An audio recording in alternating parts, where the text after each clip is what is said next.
چوتھی بات آپ نے فرمائی ایک اللہ کا بندہ وہ ہے جو کسی کو دوست بناتا ہے اللہ کے لیے بناتا ہے، اگر کسی کو دشمن بناتا ہے اللہ کے لیے بناتا ہے، اگر کسی سے محبت کرتا ہے اللہ کے لیے کرتا ہے، اگر کسی انسان سے نفرت کرتا ہے اللہ کے لیے نفرت کرتا ہے۔ اس کی مثال یہ، اگر کوئی انسان کسی کو دوست بناتا ہے وہ اس کے پاس اس لیے جاتا ہے یہ میرا کام کرا دیں گے، یہ میرا گھر بنوا دیں گے، یہ میری سفارش کروا دیں گے، یہ اللہ کے لیے دوستی نہیں، اس میں انسان کا نفس شامل ہو گیا۔ ایک انسان دوسرے سے دشمنی اس لیے رکھتا ہے کہ وہ مجھے گالی دیتا ہے، وہ مجھے برا بھلا کہتا ہے، وہ مجھے دشمن سمجھتا ہے، اس وجہ سے میں اسے دشمن جانتا ہوں۔ یہ اللہ کے لیے دشمنی نہیں، اللہ کے لیے دشمنی یہ ہے۔ اللہ کے رسول کے ایک صحابہ، اللہ کے رسول کے ایک صحابی حضرت حذیفہ ابن الیمان ہے، ان کا ایک بھتیجا تھا، وہ چھوٹے چھوٹے کنکر سے شکار کر رہا تھا۔ وہ اپنے بھتیجے کے پاس آئے اور بھتیجے سے آ کر کہا بھتیجے چھوٹے کنکر سے شکار نہ کر، اللہ کے رسول نے منع فرمایا، اس لیے کہ آپ نے فرمایا تھا اگر تم چھوٹے کنکر سے شکار کرو گے تو جانور تمہارے قبضے میں نہیں آئے گا، تم کسی کی آنکھ پھوڑ دو گے، تم کسی کے دانت توڑ دو گے، تم کسی کا سر پھوڑ دو گے، تم اس سے شکار نہ کرو، اللہ کے رسول نے منع فرمایا۔ ان کا بھتیجا کہنے لگا چچا میں باز نہیں آؤں گا، میں چھوٹے چھوٹے کنکر سے شکار کروں گا۔ حضرت حذیفہ کہتے ہیں اگر تو اللہ کے رسول کی بات نہیں مانتا تو پھر غور سے سن، تیرا اور میرا آج سے کوئی واسطہ نہیں، تیرا اور میرا آج سے کوئی تعلق نہیں۔ یہ ہے اللہ کے لیے دشمنی، یہ ہے اللہ کے لیے دوستی۔ اگر کوئی اللہ کے لیے کسی سے دشمنی کرے گا اسے اللہ کے عرش کے سائے میں جگہ ملے گی۔ میرے بھائیوں، آپ نے یہ بات ارشاد فرمائی اگر کوئی انسان خاموشی سے صدقہ کرے گا،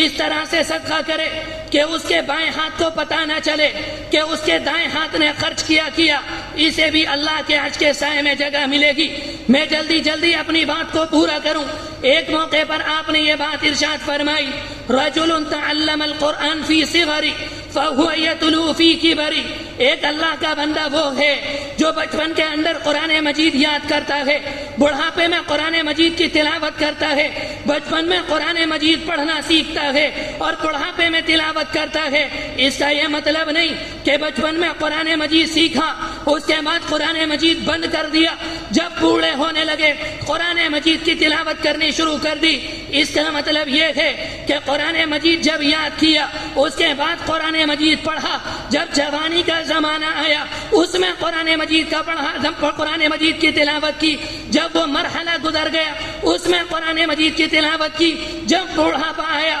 اس میں قرآن مجید کی تلاوت کی، پوری زندگی قرآن مجید کو سینے سے لگایا، دن میں تلاوت کی، رات میں تلاوت کی، دن میں قرآن مجید کے مطابق زندگی گزاری اور رات میں قرآن مجید پر عمل کیا۔ میرے بھائیوں، جو قرآن پڑھتا ہے قرآن مجید کے مطابق زندگی گزارتا ہے وہ قرآن سے محبت کرتا ہے، اور جو قرآن سے محبت کرتا ہے اللہ اس سے محبت کرتا ہے۔ آپ نے فرمایا جو قرآن مجید کی تلاوت کرے گا اس کو بھی اللہ کے عرش کے سائے میں جگہ نصیب ہوگی۔ اللہ کے رسول کے ایک صحابی حضرت ابو ذر غفاری ہیں، وہ اللہ کے رسول کے پاس آئے، آپ نے ان سے یہ بات ارشاد فرمائی اگر تم اللہ کا تقرب حاصل کرنا چاہتے ہو، اللہ سے اپنا تعلق مضبوط کرنا چاہتے ہو تو قرآن مجید کی تلاوت کرو۔ جتنا قرب اللہ کا قرآن کے ذریعے حاصل کر سکتے ہو کسی اور عمل سے اللہ کا قرب حاصل نہیں ہوگا۔ اس کے بعد وہ کہتے ہیں قلت یا رسول اللہ،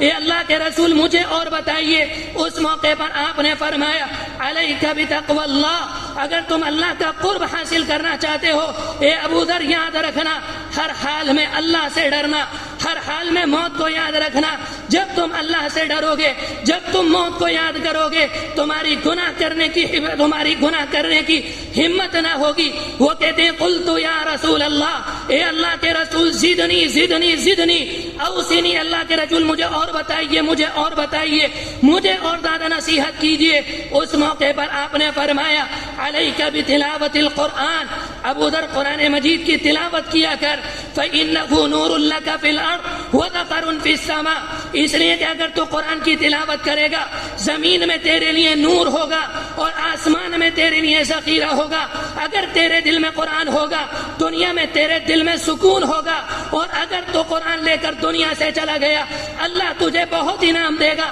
اللہ تیری مغفرت کر دے گا. ایک موقع پر آپ نے یہ بات ارشاد فرمائی. میرے بھائیوں یہ بات یاد رکھنا، اگر کسی نے قرآن مجید پڑھا اس کے بعد قرآن مجید بند کر طاق میں رکھ دیا، پوری زندگی قرآن مجید نہ پڑھا، آپ نے یہ بات ارشاد فرمائی کل قیامت کے دن یہ اللہ کے سامنے کھڑا ہوگا اور اللہ اسے کوڑی بنا دے گا. آپ معراج کے اوپر گئے، آپ کو جنت دکھائی گئی، آپ کو جہنم دکھائی گئی. آپ نے دیکھا کہ جب جہنم کا دیدار کر رہے تھے، جب جہنم میں مختلف عذاب دیکھے، آپ کو ایک عذاب یہ دکھایا گیا، آپ نے دیکھا کہ ایک انسان لیٹا ہوا ہے، اس کے برابر میں ایک انسان کھڑا ہے، اس کے ہاتھ میں ایک بہت بڑا پتھر ہے، یہ لیٹے انسان کے سر پر مارتا ہے، جب پتھر اس کے سر پر لگتا ہے اس کا سر زمین سے مل جاتا ہے، پتھر دور چلا جاتا ہے. یہ کھڑا ہوا انسان پتھر لینے کے لیے جاتا ہے، جب لوٹ کر واپس آتا ہے اس کا انسان کا سر ٹھیک ہو جاتا ہے،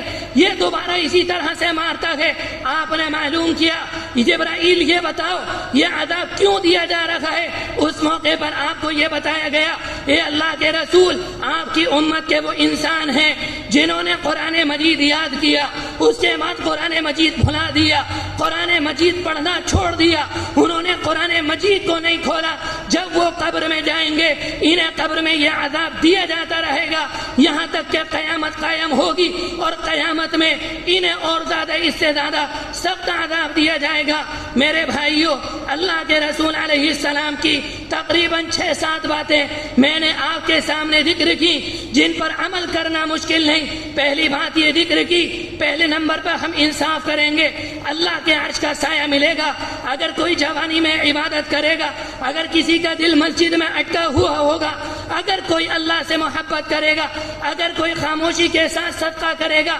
اگر کسی نے قرآن مجید یاد کیا اس کو نہیں بھلائے گا تو اسے اللہ کے عرش کے سائے میں جگہ ملے گی. دعا ہے کہ اللہ تبارک و تعالی جو بات کہی گئی اس پر عمل کرنے کی توفیق نصیب فرمائے، ہمیں اور آپ کو اپنے عرش میں عرش کے سائے میں سایہ نصیب فرمائے. وآخر دعوانا ان الحمد للہ رب العالمین.